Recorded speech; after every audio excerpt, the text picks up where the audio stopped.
I don't think they can be combined like that. You can't combine a paper plate and a crayon? Maybe if I add a useless key to the mix.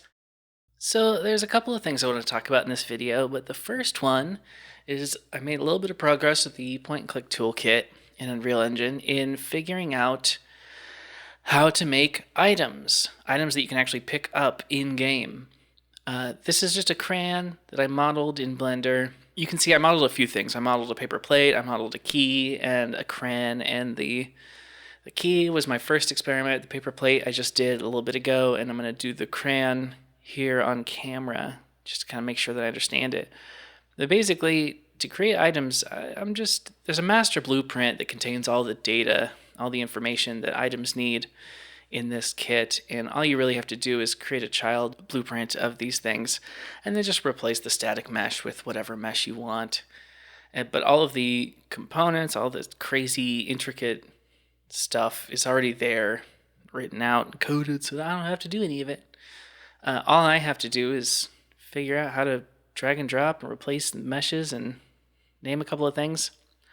All right, there we go. We can get out of here, compile that, and now, in a sense, we have a crayon. I'm going to move that over to the chew gum folder where I kind of have just been keeping all of my personalized items that I experiment with. You can sort of see, like, I created like a palette, and then this is a data table that stores all of the items in the list so that the actual game manager, scene manager, can recognize the items so that they can be interacted with, picked up, and things like that.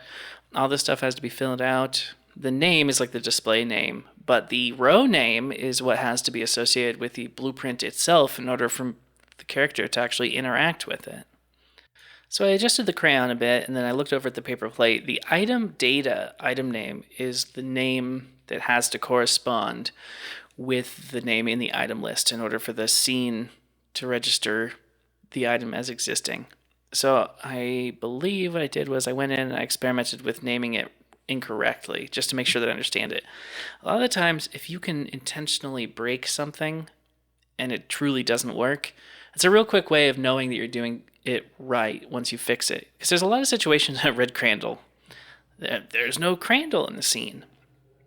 So, there's a lot of situations where if you're following steps, you do everything right, and it works, you don't know what...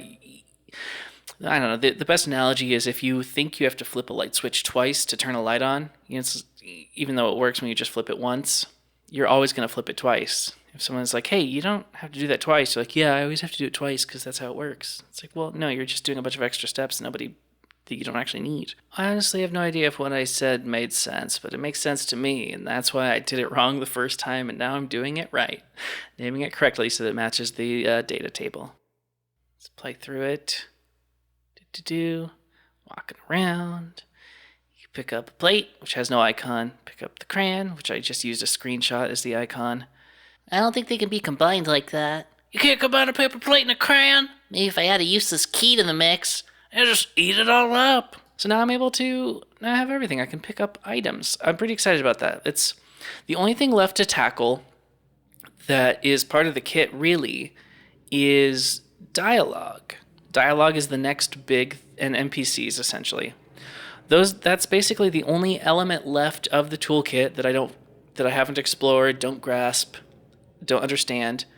Beyond that, it's going to be very easy to. Even the dialogue has like they created a drop down where you can add audio files and everything, so I can add voice acting and all that stuff without driving myself insane. It's going to be really, really simple. Or it's not going to be simple, but I am understanding it so far. And I'm getting closer and closer to the just design creative aspect of it, which is, in a lot of ways, a big hurdle because I don't know about you, but for me, anytime I feel kind of stuck creatively, I have a habit of learning something technical because you can kind of hide behind that and be like, oh, I'm learning something, so it's fine. But then when it comes down to actually doing the creative thing, you're like, oh, crap, I don't have any ideas. I'm not creative. That's the harder part. It's easier to follow directions and learn. It's harder to just create something from nothing. But that's the phase I'm getting to. Anyway, as far as like, in my personal life, I'm moving. I'm making like a major move. I'm packing everything up. I'm looking for apartments. And that's been taking up a huge amount of my time and still is. I mean, 60% of my belongings, actually more like 70, is in boxes right now. And I have to start packing up larger pieces of my equipment soon. The equipment that I use for like chew gum videos and stuff like that. So I'm going to be kind of limited to, because I'm moving far away and stuff needs to travel long distances. So, I'm not going to have access to the computers that I usually use to make videos on for a while. And I'm not the kind of person who can just make backlogs of stuff. I've never been very good at that. I kind of just make a video and put it up. And I have a couple of episodes of Chew Gum, I think, but over the next, I would say, month or so, my uploads are going to be a little more sparse. I'll be around physically, like I'll have access to YouTube and stuff, so I'll be able to reply to comments and things like that, and I'll probably make some vertical clips that I'll post throughout the weeks. But my upload schedule is definitely going to be far more threadbare than usual. It's not going to be what I was doing in the past. So I didn't want anybody to think that maybe I was feeling discouraged or that stuff was dying. It's not. It's just right after the holidays, I am going to have all of my belongings in storage basically for quite a while. And I'll just have access to a couple of laptops. And there's stuff I can do with laptops. There's a lot you can do with laptops, but you can't do everything. Stupid sentence. But I just wanted to, let people know that even though the upload rate might be slower for a little while, I'm still super excited about everything that's going on.